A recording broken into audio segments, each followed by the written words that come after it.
Good evening, Shock Factor audience. Welcome to episode 3, Tuesdays at 9. And we're back here again with another annual episode. Every single week we come back again. And thank you for all our loyal fans for coming out and watching us. Without further ado, let's run this intro.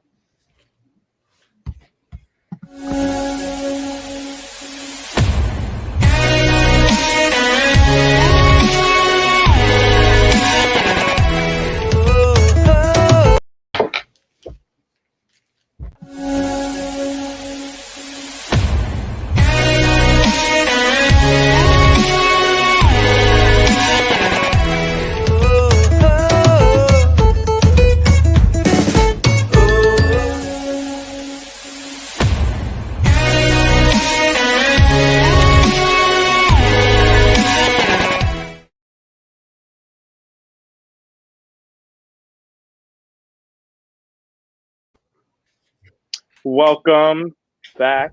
Sorry for the glitch in our intro. We can't really control the StreamYard, but that's what happened. But anyway, we're going to open up with probably about the biggest news of the weekend, and that's the Super Bowl Sunday matchup has been decided.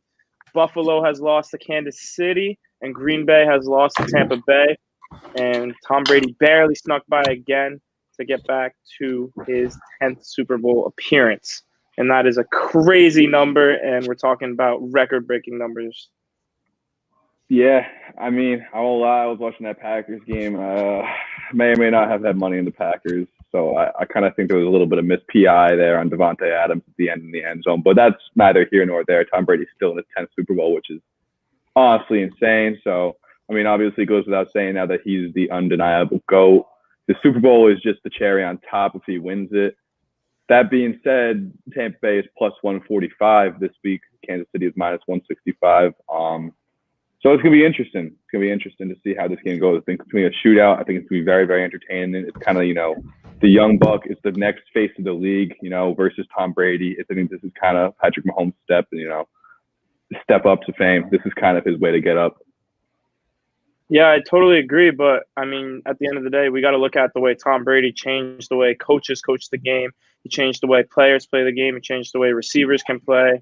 I mean, at the end of the day, Tom Brady is a generational player. He changed team cultures. He comes to Tampa Bay, changes the city, comes to a loser in New England, and obviously develops a dynasty in New England and a dynasty that will forever be remembered with 4 great Super Bowls. And I think the confidence is that Tom Brady has the experience. He knows what it has to be done. He has the team around him to go do it.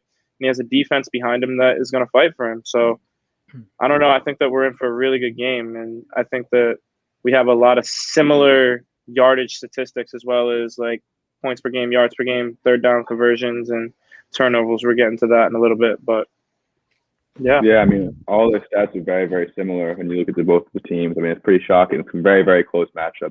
You got KC 5th in points per game at 29.6, and Tampa Bay is just a little bit ahead. They're at 30.7, so just about a point ahead. I mean, KC's first in yards per game, Tampa Bay's 6th.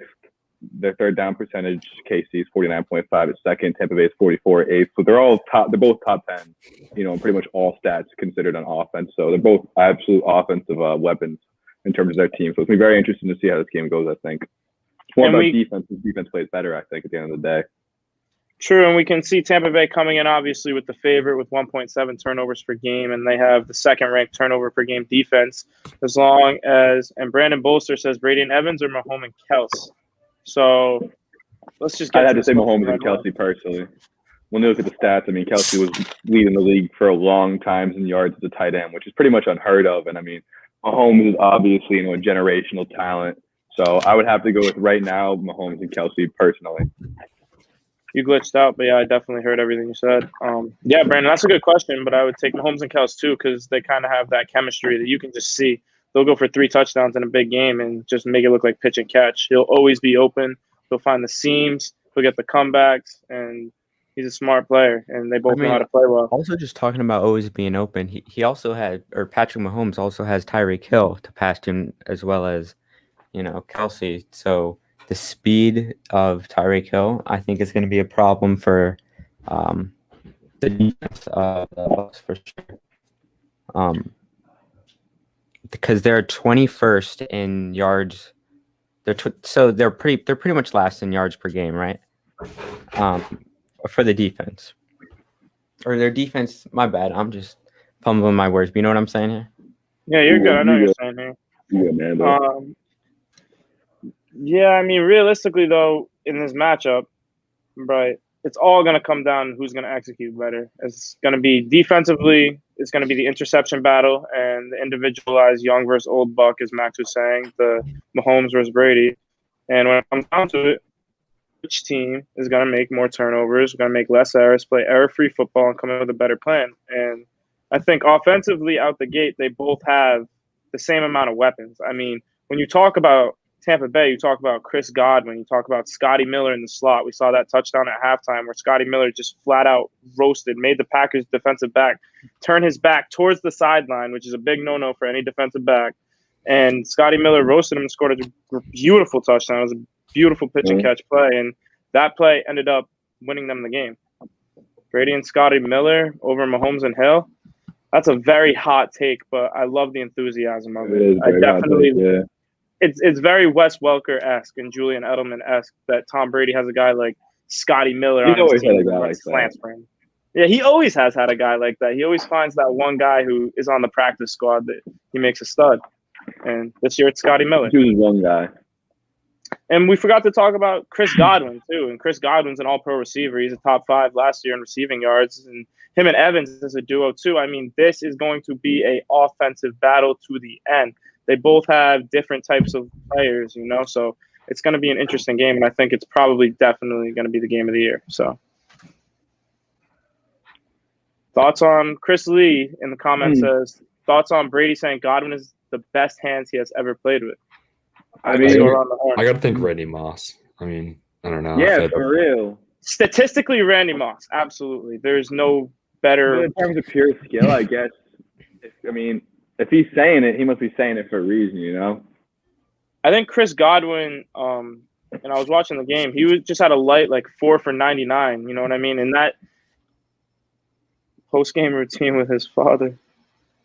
Did he kiss him or something? I don't know. Tom Brady's he kisses his father post-game. Yeah, I'm pretty sure he kissed him on the lips, which is definitely it's a Brady family tradition, you know? And it's also for generations. It's like a Patriots thing, too. Bill Belichick and Brady love to kiss each other on the lips. I don't know if you guys have seen those memes, but every Super Bowl they've won, it's been a kiss on the lips for Brady. And you can look that up on Google. You dead ass right now? So Nathan McCamish says, is Aaron Rodgers leaving the Packers? Let's talk about this right now. I don't think Aaron Rodgers is leaving the Packers, but on a contract year, Aaron Jones might be leaving the Packers, the running back, the star running back. And he might want to go get paid by a team like Detroit. You never know. I think Aaron Rodgers is probably going to be the Packers because they traded up for a first-round draft pick to draft Jordan Love. As a star quarterback, would you not be pissed about that? You know? Yeah, didn't he say he was pissed earlier about that? Ego, that's going to get him upset. I don't think he wants to be in Green Bay a lot more, especially with the whole field goal call. Him after the post game. Saying hey, I had nothing to do with that call, implicating that he doesn't have a say in the offensive plays, especially in a play like that where it's, for the Super Bowl. That says a lot about his role in the team, and I think that he's definitely wants to get out of there. I disagree, and I think that he's going to retire a Green Bay Packer. I think he's too late in his career. He put up another MVP season at 36, 37 years old. He's about to exit his prime. He's on the outs of his career. He probably had one of the best teams he's ever going to have. He had Devontae Adams. He had Jair Alexander. He had Darius Smith. He had a very good team with a bunch of stars around him. So I think that at the end of the day, he could stick with it. But I don't know. I don't know why he would just up and leave when he's already invested so much into Green Bay. That's his city. That's his city. But Hall of Fame quarterbacks do have a trend on leaving their team for the past few years. We can just look at Tom Brady. Yeah, we can look at Tom Brady too. He did the same exact thing. Yeah, Brett Favre is another example. That's very true. Mike Vick too. There's just quarterbacks where they start to fall out of their prime a little bit, and teams start to scoop them up that are in a little bit of need, and they're trying to fill some spots. Well, do you think Rodgers is at the end of his prime though? No. I think that he's still in his prime. I think he still has 2, 3, maybe even 4 years left, like Tom Brady does. I was gonna say, yeah, because Tom's 43 still Tom playing. did. So Tom's still playing like a stud. yeah. Brady. All right, so Brandon Bolster in the comments says Brady won his first Super Bowl when Mahomes was in kindergarten. Where can we expect Mahomes to be at Brady's age? So let's go around the horn where we think this, and I'll start. Patrick Mahomes, I expect to be a Hall of Fame player and at least have about 4 Super Bowls and maybe 3 or 4 more MVPs. I think he's going to be a 10-time Pro Bowler in the league, and I think he's going to be a generational talent, and he already is a generational talent because he won an MVP in his first year as a rookie through 50 touchdowns. It's unheard of. Yeah, and kind of building off of that, I would expect him to be better than Brady, honestly, if Mahomes, continues playing out to 43. But I've just seen so much out of his young career that it's like he really does have the potential. There's a lot of promise. And I think it's all talent, too, right now. I don't even think it's potential. I think it's raw talent at such a young age. Let's just hope he can stay healthy and hope that injuries won't plague his career so he can sustain that level of greatness. Even staying injury-free, I think it's unrealistic to expect this the same longevity that Brady has had. I mean, compared to other quarterbacks who are usually able to last pretty long in the league compared to other players. I mean, running backs have a shelf life of about like 5 years. I mean, it's obviously incredible for him to play his first Super Bowl when someone is in kindergarten and be in the league and still playing at a super high level at the time when they're in the league as well. I agree. And I want to recite a quote from Tom Brady after this AFC Championship game when he eked away with a 31-26 win in Green Bay. And for Tom Brady quoted, "For me, I don't think about what it means. I think about what it means for everyone else." And he was in the context of asking what it means to go back to the Super Bowl. And that just shows you the experience level he's going in with. Pat Mahomes going into his second Super Bowl. He obviously has a lot to prove in this game. Brady has nothing to prove. If Brady loses this game, what does it mean for Tom Brady? He's still going to go out with a positive Super Bowl record. He's still going to go out he's still going out a Hall of Famer. He's just going to go out not a Super Bowl champion in his 43rd year with the Tampa Bay Buccaneers. And it would be sad to see that write-off, but I think a couple of Brady haters would definitely, absolutely love to see him go there and lose. Just karma. Yeah. Let's say he wins the Super Bowl. Do you think he retires after that? Absolutely. That's fairy tale ending. I think he goes to Tampa Bay, gives them a Super Bowl, a city that's never had one, goes, ups that franchise, and retires. Done. And, maybe we're wrong about Tom. Maybe he wants to prove how long to himself he can play because inside his head, he's just a mental freak. You know what I mean? We all know he is. Yeah. We've seen his documentary. But we don't know. I think if he wins, he can retire as the best ever and the most Super Bowls ever. And I don't think anybody would pass that opportunity up, especially in our generation today. Yeah. I mean, he signed a 2-year contract. I think the way it's going is he's going to, give him this year. If they don't win the Super Bowl this year, he's going to come back next year. If they don't win the Super Bowl after that, I think he's going to retire. So he's kind of giving himself like 2 chances. That being said, I think that if he wins this year, he's going to retire 100%. I do too. And I think that Tom Brady's had a better career than any NFL quarterback could really say that they've had. And especially injury-wise, he's been lucky to be less injury plagued than other really great quarterbacks. I mean, any quarterback that is on that Hall of Fame list is injury plagued. They still deal with the PTSD from the concussions and the trauma on their head and body, man, because football is a rough sport. It's controlled war. Mm-hmm. I mean, and the injury he sustained against the Bills towards the beginning of his career, I mean, that's a pretty serious injury. And for him to still be playing at a high level, I mean, like, obviously when you have a major injury like that, your body's never going to be exactly the same, but to be able to keep the maintenance up on it and stay relatively healthy is pretty solid. It is. And he makes it look easy at the highest level in football. And it's not that easy. It just can't be that easy, but he's been doing it for so long. He's a surgeon at this point. He knows his game plan. He goes in and executes. He's a stud for that. So now, without further ado, we have just concluded our opening segment of Kansas City. But before we conclude it, let's take our Super Bowl picks before we run the ad. So personally, I'm going to go with Kansas City, and I think that Kansas City is going to win 38-31 in a Patrick Mahomes beating Tom Brady in a nice Super Bowl victory, and Tom Brady is going to have to work for it next year. Yeah, I'm taking KC 31-21. I'm I'm going Bucks 31-28. I think Brady's got some magic left. Let's see what happens. I'm gonna have to go with the Bucks, also because I don't know if we mentioned they're playing at home in the Super Bowl. True. So I don't know how much that adds, but home field advantage in the Super Bowl.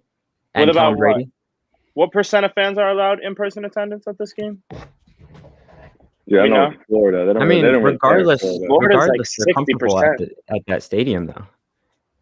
They are comfortable at the stadium, but at the end of the day, it doesn't matter about the stadium. It matters who executes, and it's gonna come down to that. We have all the rankings. We can go over all the rankings. We can go over every single player, individual matchups. But at the end of the day, it's gonna come down to who wants that game more and who prepares better for it. Goes out and does it. But yeah, without further ado, let's get to ad time. A cool Tennessee night, I like to pop my trunk, climb up in my bed, and pop me a top of little sauce.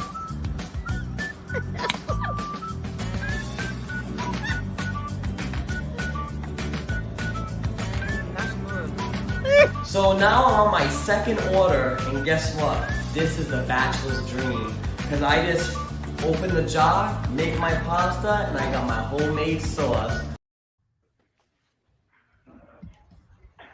Mwah, mwah, ba-boom-ba. Caterina, Caterina, Caterina. The best sauce in the world. Wow. You're number one. The best. I can't believe it. Santa Caterina. What do you think? Oh my gosh, it's like eating a garden. Oh my gosh. You like it? That's so funny. I'm gonna do the happy sauce. You heard it here first, boys. It tastes like eating a garden. So it's like eating heaven. You think so make sure you go support the dirt?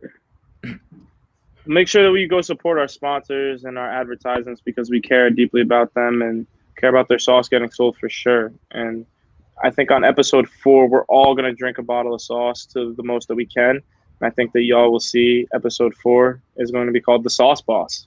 So wait. I never verbally committed to that, but all right. Sauce Boss episode 4. Are we going to, we're going to see who can put down the most sauce in one go? Cam loves that. Yeah. I don't think anybody's beat me. I think I might be the sauce boss. I want you to. Yeah, you definitely are. I'm probably on like one sip and I'm out.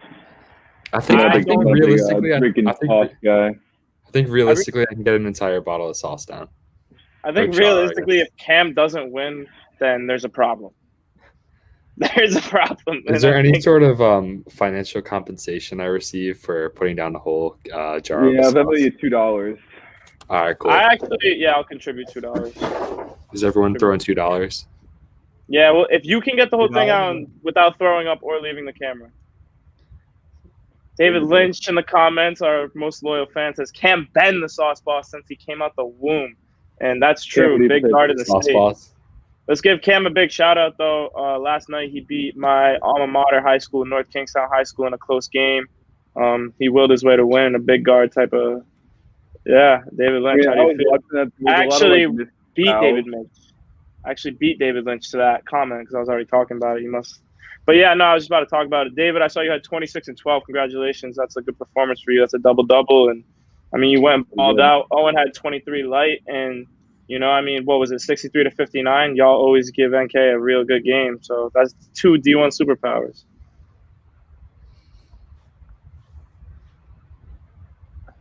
Brandon Bolster, I think you need to come correct. But we're going to move on. So today is actually the 1-year anniversary of Kobe Bryant's death. And I think we all can remember where we were when we heard about Kobe Bryant's death.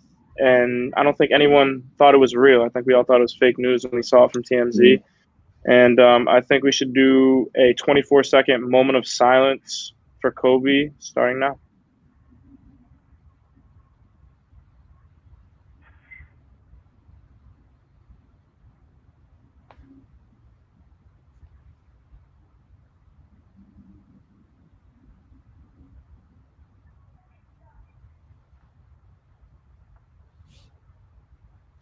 All right. So Kobe played from 1996 to 2016, and throughout his career, he played 1,346 basketball games in the NBA. And of those 1,346 games, Kobe averaged 36.1 minutes per game. More than any NBA player is averaging right now. Kobe averaged in his career. He played those minutes. He played dog minutes, averaging 25 points per game career on 44.7 career shooting percentage, 32.9 from three, 5.2 rebounds, and 4.7 assists. Those are GOAT numbers from Kobe, as we all know. And I'm love to remember him in a segment because he is the true GOAT. Absolutely. Rest in peace. I was at my friend's house playing 2K, actually. I was playing with the all-time Lakers, and Kobe died, ironically. I saw it on TMZ first on Instagram. I saw Kobe Bryant died in a helicopter accident, and I didn't believe it. But 30 minutes later, it was confirmed that him and his daughter had passed away. And tragic story. Story. I was in basketball practice, actually, with Dave, and that was kind of our deal. Yeah, I was in my house in Scarborough last year. I had someone over, and we were just in my room, and I just started like freaking out because it just popped up on my phone. Someone in one of my group chats said it, and I just couldn't believe it. And I went online and Googled it, and it was like one of those things where your stomach just drops. Yeah. I was actually at the gym. I was like in the middle of like a set, and I just went to check my phone just because in the middle of a set, right? And then I just saw everyone just start posting this TMZ photo on their Instagram story, and I just could not believe it. I just kept like refreshing the stories like every second. Well, at the end of the day, Kobe still was a generational influence for all of us, and I think we're all going to remember him as the best player he was. Cam and Max are currently laughing about the private comments they're having right now, being goons comments, if any of the viewers are wondering at this point. But, yeah, without further ado, let's switch it over to McGregor versus Dustin Poirier. What are Poirier the thoughts? guy? It's Poirier. I can't believe he got knocked out. Poirier. It's not bad. Yeah, it was pretty surprising. This kid I was Jack pretty out there mentally when it happened, and I was shocked. I didn't really believe it at first, Yeah, I didn't believe it either, man. I mean, the 27-6 now guy beating 22-5 McGregor, and I think we all kind of believe in the McGregor hype a little bit too much. Where McGregor, he's got the tats, he's got the look going for him, he talks the talk, but in this fight, he didn't walk the walk. Nah, Poirier is an absolute savage. People slept on him so much. He was in the beginnings of his fighting career when he fought McGregor the first time. He's just an absolute savage. Like you can just see it. He isn't as much into the drama that MMA kind of brings. He just goes and snuffs people. It's crazy. He just gets after it. You gotta love him. He's a modern day gladiator. Like he isn't even in for the show. This dude, you could just tell this dude loves to fight. Yeah, he does love to fight. I also feel like the McGregor we saw was like a little bit more humble than the McGregor we saw like previously.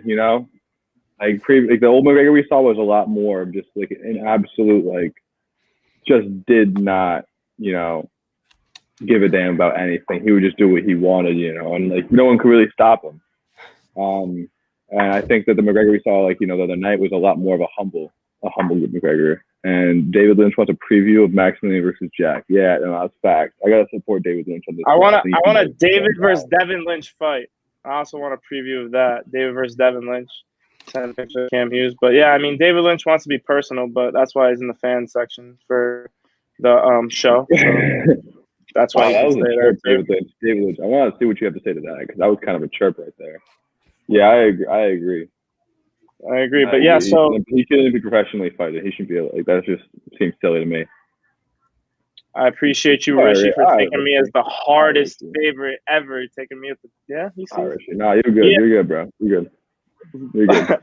Dustin Poirier, however, Cam wants me to say it, knocked Conor McGregor out by total knockout in round 2, 2 minutes and 32 seconds into that round, and Conor McGregor got memed pretty hard for that too, especially on SportsCenter the next morning. Pretty bad. But that's what comes with, the fame that he has. and the clout that he has as a fighter. And I hope that his whiskey sales were pretty good for that fight. I know a lot of people that bought his proper 12 for that. So I mean, regardless, he's eating. He's making money. He made money no matter what. He got paid millions to walk in. Yeah, he got his teeth kicked in, but at the end of the day, it's just marketing for him.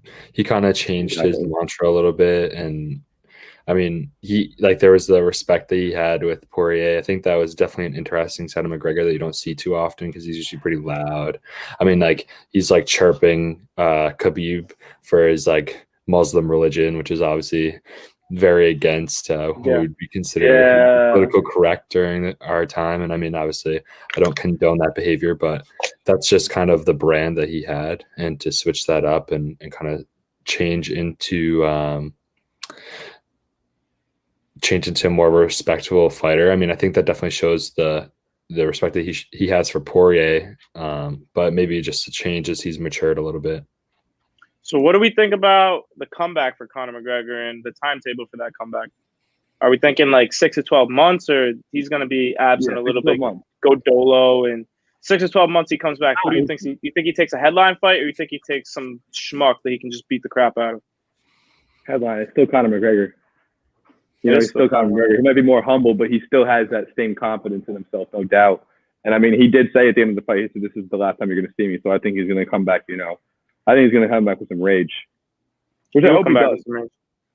You think that he'll come back in a higher weight class? Or do you think he's going to stay in that weight class? I don't know. Honestly, I have no idea.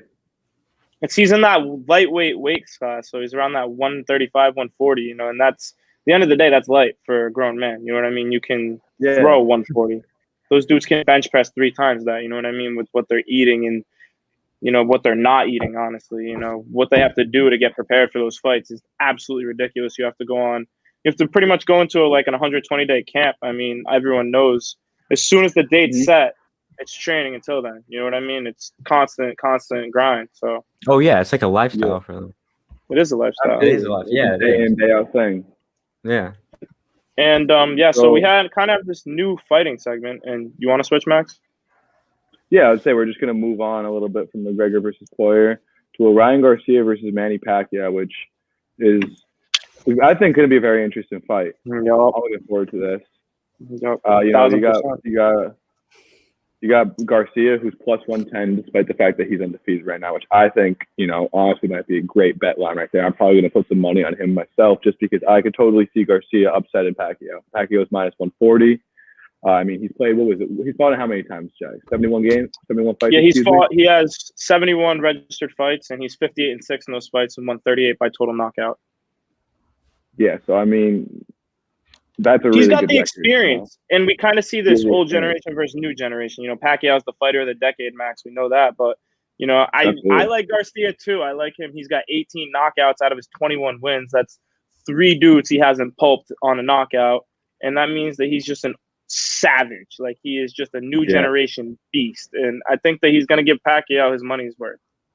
I think he's a glass cannon now. He got dropped in his last fight. I think Pacquiao could bully him a little bit, especially being a very experienced fighter. Why do you think that Pacquiao could bully him a little bit? What happened in his last fight that you saw that makes you think that? he got floored. He got put on the ground, and he hasn't really fought against anyone that I think is too particularly crazy. I think that Pacquiao is just a fight for him to continue building his competition. But I think Pacquiao, I mean, he's definitely fought the best of the best, and his experience is going to come into play, especially with a younger fighter like Garcia. No, I have Garcia getting humbled. Yeah, Garcia very well could get humbled, but if he doesn't, then is Garcia, he's the new champion. He's the new champion of the world, and he'll hold that belt and have to defend that belt. So this could be an interesting storyline where we see a superstar kind of not known in the making become a superstar in Ryan Garcia. So if you don't know the name now, get ready because that fight's coming. Mm-hmm. So I think that we should switch over now to our last headline fight of our fighting segment.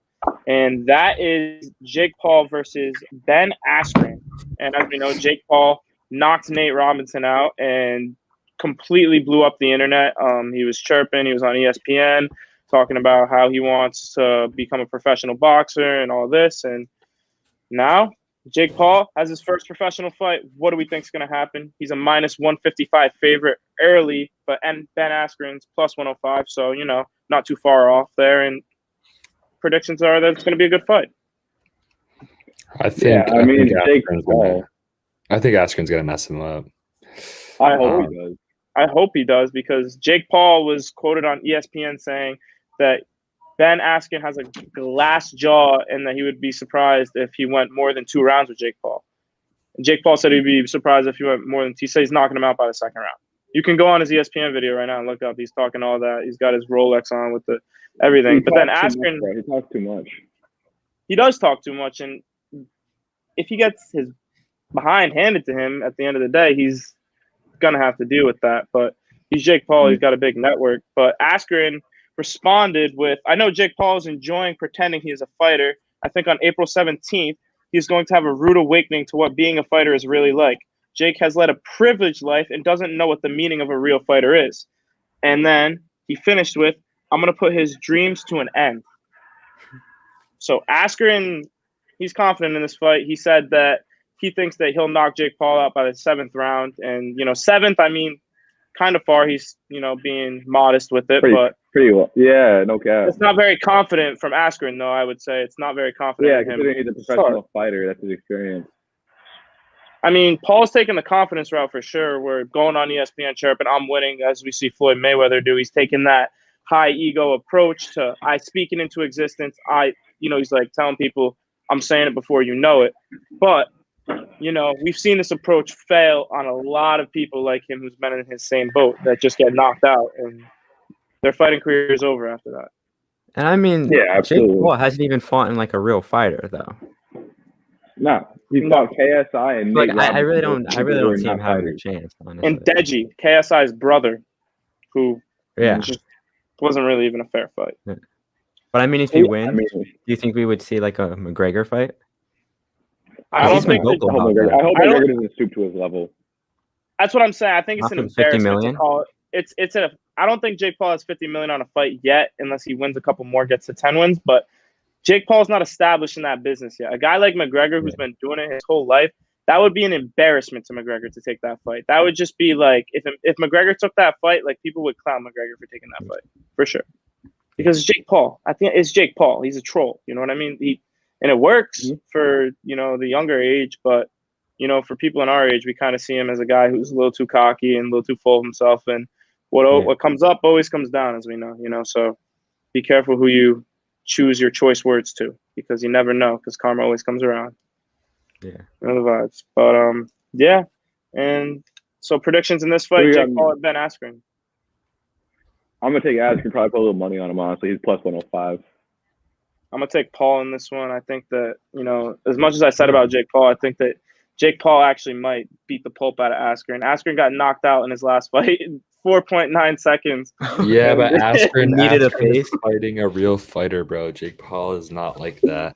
I mean, he has hands. He knows what he's doing, but he's not an elite level fighter. And all I know is if it was MMA, like if Ben Askren ever catches Jake Paul on the street, it's over. He's putting. Well, we're not talking about the street. We're talking about the ring. We're talking about the ring. I just think Ben Askren bigged up here, like quick knockout, just puts him in his place. I hope, but I don't think that's what's going to happen. I think Jake Paul, he's going to come with something. He's not going to just go there in front of everybody. Bro. It's different. Jake Paul is not a professional boxer. He is not a professional boxer. He's a professional chirper. But, if we choose to believe in this hype, we choose to believe in his hype. Nando video game segment. I do not. We do not have a video game segment for today. But any tips for Rocket League, Nando? Nando, you got any? No, I don't play Rocket League. I just play like Cold War or Madden, to be honest. What game modes in Cold War you be liking? Multiplayer, but mainly just zombie recently. Have you been playing that? We're going to transition to the ad real quick. Okay, sounds good. Okay. Yep. Oh my goodness. Oh, cucina di Catarina. Oh, I won't be making my gravy because I have cucina di Catarina. Mwah! Manja! After a long day in the woods, there ain't nothing like Cucina de Catarina's great. I think I'm gonna try some of this. That's real good. Go buy the Cucina de Catarina pasta sauce. It's better than your mama's gravy. I'm just telling you that right now. Go ahead and fight me on it. 5.0. You're not going to get a better sauce out of the jar from a store than Cucina de Catarina.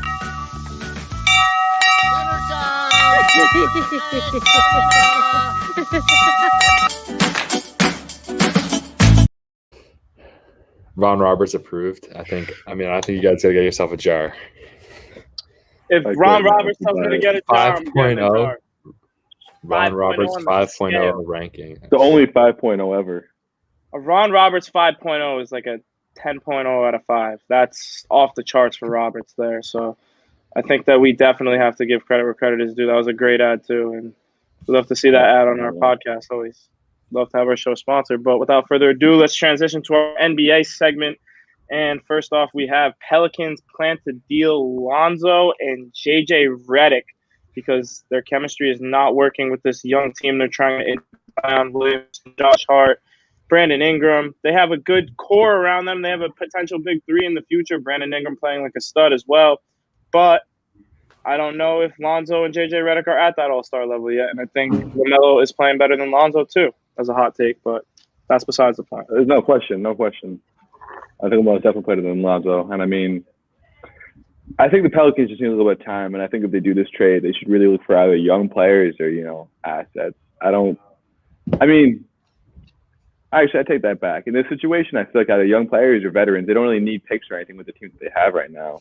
So, good morning, South African. We have South Africa, bro. Watch the Shock Factor. Cool. Yeah, I saw that.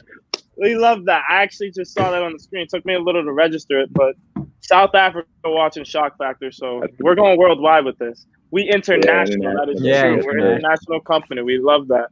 Glad to be watching in South Africa. Let us know what time it is out there so we can find out, when time you're watching it. Maybe you're watching it at 4 a.m. How could we know? It's late around here. That'd be boys. It would be boys. And these South African boys love the Shock Factor, boys. So let's give them a good episode. We love South Africa here. Yeah, we love all countries here. Especially South Africa, though. But yeah, without that, let's get back to JJ Redick. And so potential suitors, though, are Warriors, and they're trying to off Kelly Oubre, who hasn't scored a point other than off a dunk in the first 8 games.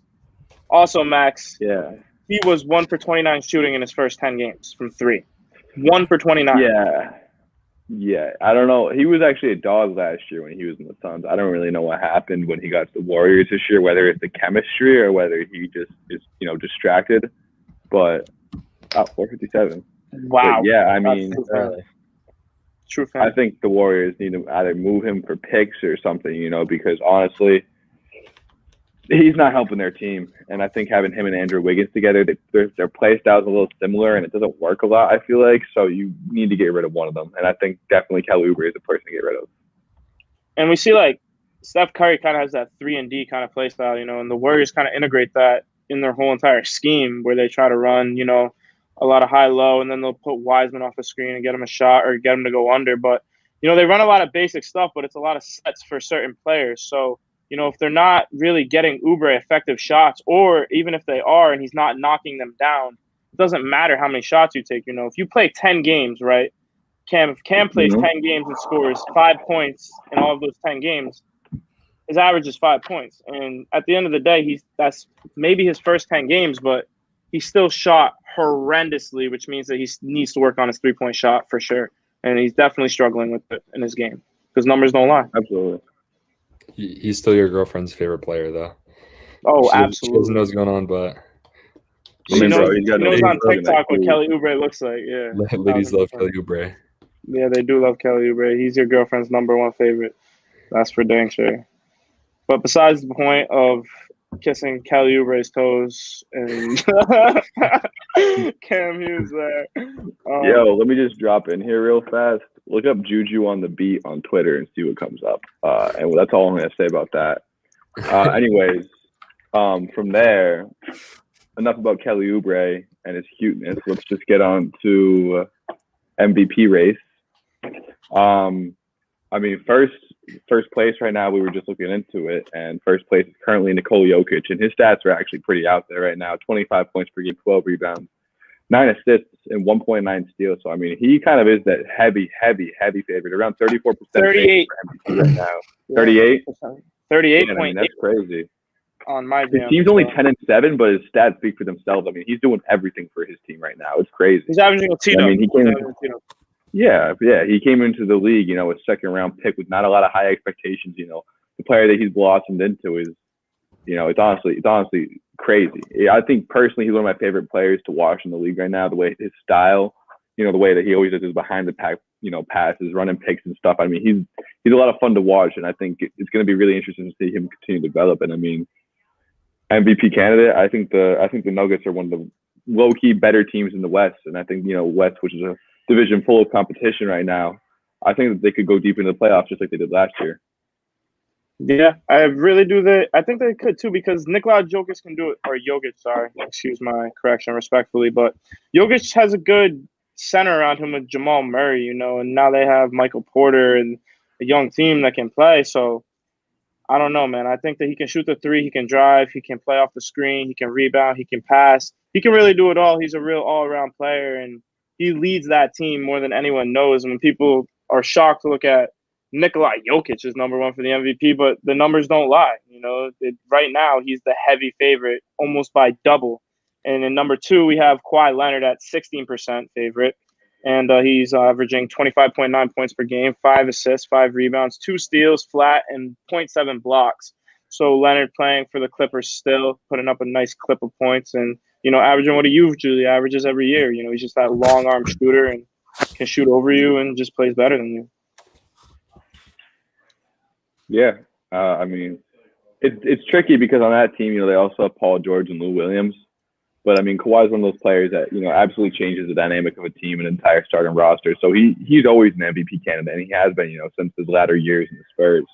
I mean, number 3, looking at Joel Embiid, who's actually also having a monster year right now. 27.7 points per game, 11.5 rebounds, 1.3 steals, and 1.4 blocks. I mean, monster, he's also a defensive player of the year candidate. That's his 76ers right now, I believe, are first in the East. They've been one of the best teams in the league right now. And I mean, I'm a Celtics fan, and he's just been absolutely cooking the Celtics this entire season. So the way he's developed is crazy. And I think definitely keep an eye on him as an MVP candidate if his 76ers continue, the stretch they've been on right now.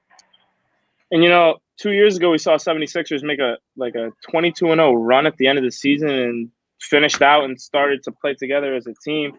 I think if Ben Simmons could start to pick his play up a little bit and stop focusing on shooting threes for the fans and start focusing on playing his actual game with Joel Embiid, they can develop into that team that we've always thought that they could be. And, they've always kind of been the Celtics' little brother in the East. Like, every time they get the Celtics, they can't beat the Celtics. The Joel Embiid and Ben Simmons combo is just not enough. They can't shoot the three well enough. They can't play spread team basketball well enough, and it hurts them in the end. But I think that they are a team that plays for stats. Like, Embiid's on a team where he's going to average 27 and 10. You know what I mean? Because he's going to get the ball in the paint a lot. He's going to shoot at a high clip, and they're going to rebound a lot. He's going to get a lot of offensive putbacks, and he's a high-volume scorer, and he's their first option on that team. So, I don't know. He's having a great year, though. Absolutely a great year. And, I mean, just to go off on that a little bit, I mean, Ben Simmons just isn't the offensive player that they need him to be. He's averaging upwards of 13 points a game this season, which is a second option is unacceptable. You can't be averaging, I think under 18, 19 a game is a second option. Yeah, I'm saying it's 19. 13, yeah. 13, like that is just abysmal. And I mean, as a second option, he's a huge pass. He's a triple-double threat, and he's a passer. But if he doesn't develop his shot and his offensive IQ, and, his ability to, shoot threes and just make himself open, because players don't even guard him nowadays at the three-point line. I don't think he's going to develop at all as a player. And I think that the 76ers are still going to be in that position where they just can't get out of the East. Unless they make a trade for Ben Simmons, I think that a lot of teams would be willing to pay for Ben Simmons. If you took a team like the Pacers and you said, oh, yeah, we'll trade you Ben Simmons and we give us a couple picks and a couple of big names, or you know what I mean? And you just never know. You never know. The Rockets actually offered a trade to 76ers first, and and it was Ben Simmons and Matisse Thybulle, like I think 2 or 3 first-round picks for James Harden. And honestly, I kind of look down on the 76ers for not taking that trade. I think that combination of Harden and Embiid, considering, 2 stars, still a pretty deep bench. They still have, Danny Green, and they still have, some role players that I think could definitely help that team. And I think that would have been huge. And I think them giving up, passing that trade, I think they're putting a little too much hope in Ben Simmons right now.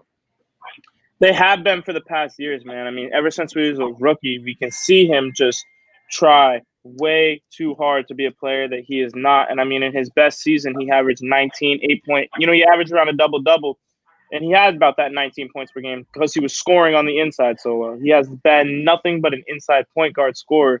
And I mean, at the NBA level, it's just unacceptable. Players are going to be able to stop it. Players can stop that. There's no versatility in this game. There's no mix. There's no bag. There's no deep bag. You know what I mean? It's just all he has is drive and pull up mid-range. Exactly. I think that you have players like Brook Lopez who've adjusted their game in the NBA level, where he went from an inside paint scorer to an absolute 3-point shooter. And, in this day and age, if you're in the NBA, I feel like there's no excuse for you not shooting the 3. So, for Ben Simmons to not be shooting the 3, I think that, explains why he's only averaging, 12 points a game. That's true. Anyways, moving on.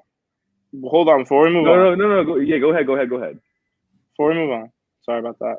But before we move on, it's one thing for Ben Simmons to be posting videos of him in an open gym against some bums with his trainer making 12 threes in a row.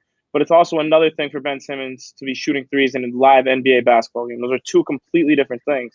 So I think that he needs to stop, posting videos on Instagram, hyping up how he's working on his 3 all summer when, that there's bigger things he needs to worry about. He needs to worry about his team's success. And I feel like historically he has focused a little too much on what people think about his shots.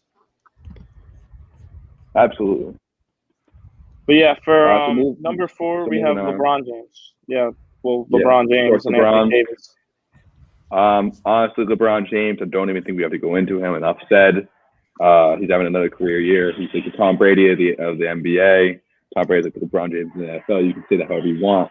And then we got AD at 5, who's honestly, I think, underperforming a little bit this season, but he's still Anthony Davis, still averaging 21.8 points per game, 8.9 rebounds, 1.4 steals, and 1.9 blocks. And I mean, his defensive prowess is just, unbeatable. Another defensive player of the year candidate again. I mean, he is every single year since he's entered the league.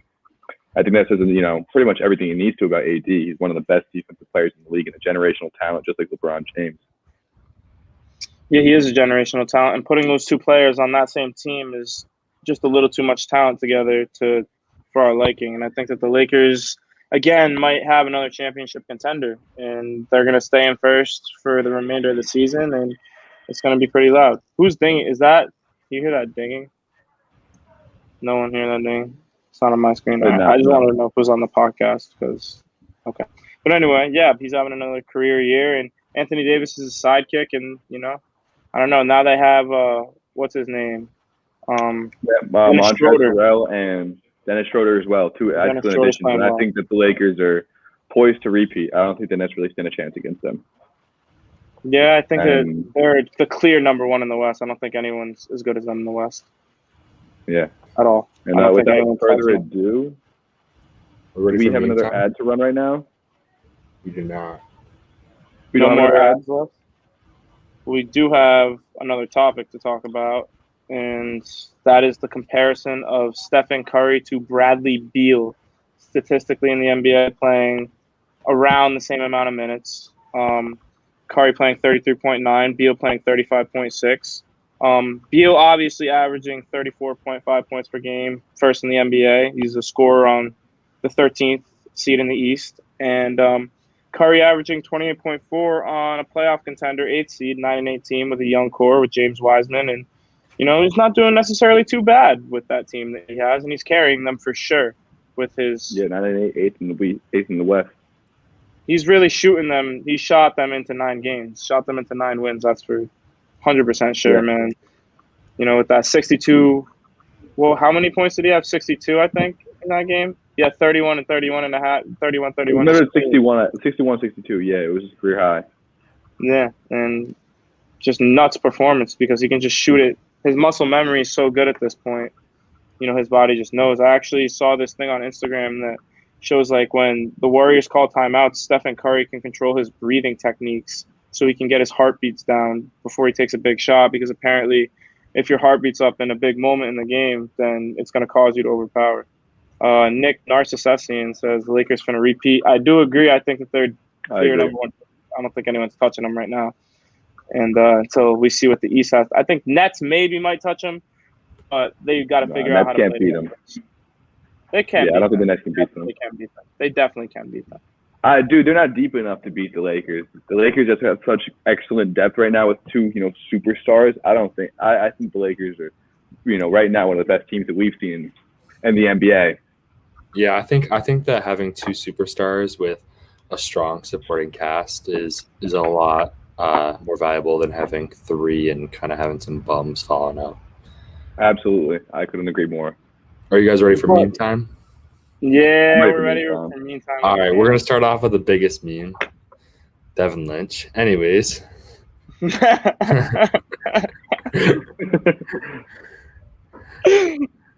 All right. Sometimes what a person needs is just one piece. Shock factor. Nando's video game segment. I think Nando just needs to start playing video games for the next boys. week I'll have a video game segment. Yeah, Nando, you're gonna start playing some Rocket League for the boys. Rocket League, yeah. Obviously, our South what do people want? I'm a screenshot that.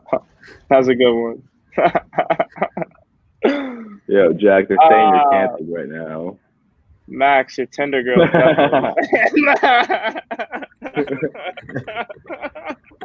Yo, none of that Tinder girl nonsense. That doesn't exist. I'm a man of God. I have 0 bodies. Well, that was meme time with Cam. And before we end, I just wanted to note that the Heat are actually pursuing Bradley Beal in a trade. And the only person that is untouchable in that trade is Tyler Herro. So they want that white Thank you for touching upon that. I had to end that off in the right way, boys. But without further ado, I think that's all we have for our 3rd episode of Shock Factor. Jack, you're canceled. Absolutely, I agree. I agree. Well, thank you for watching my show, man. I don't know how you can cancel my show and my comments, but with the boys. But that's how it goes, baby. I guess that's how we're working. That's how we're playing. Rishi wants that. I think Rishi has watched all 3. I think we deserve a Rishi Rocket League segment. Maybe he wants to come on for it. Maybe he can come and talk to Nando about it next episode. Yeah, we'll have a conversation about it.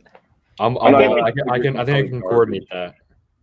Yeah, I think we should have some guests on next segment for sure. I think next episode we can have a couple guests on and have. We're gonna have a competition week. I think we're gonna have a little bit of. What do you think? David Lynch on. We have Rishi on for Rocket League, and then we have a Sauce Boss competition to finish off the night. Yep. I think episode 4 finishes off with Sauce Boss, and we see if Cam Hughes is the true Sauce Boss, and he can pound a literal whole entire jar of Ron Roberts' favorite 5.0 star. 5.0 star. Perfect rating. It's Ron Roberts 5. You want to see who's not getting on the podcast though? Devin Lynch. Devin Lynch. Yeah. He's canceled, sir. Now talk about people who are actually canceled. Devin Lynch. Definitely canceled. He was sending some really just outrageous pictures of Cam and Shock Factor DMs, and it really just made me wonder why he was he really? Yeah, go check it. It just really made me wonder why he has so much hate in his heart towards Cam. But I don't know. I think that they have a little underlying beef that we definitely need to bring to light in the next episode. So we'll definitely ask David about that in the next episode. Absolutely. All right. Well, thank you guys so much for coming on tonight. All right. We'll be seeing you Tuesday, 9 o'clock next week. Thank you guys so much. It won't be late next week. On the way.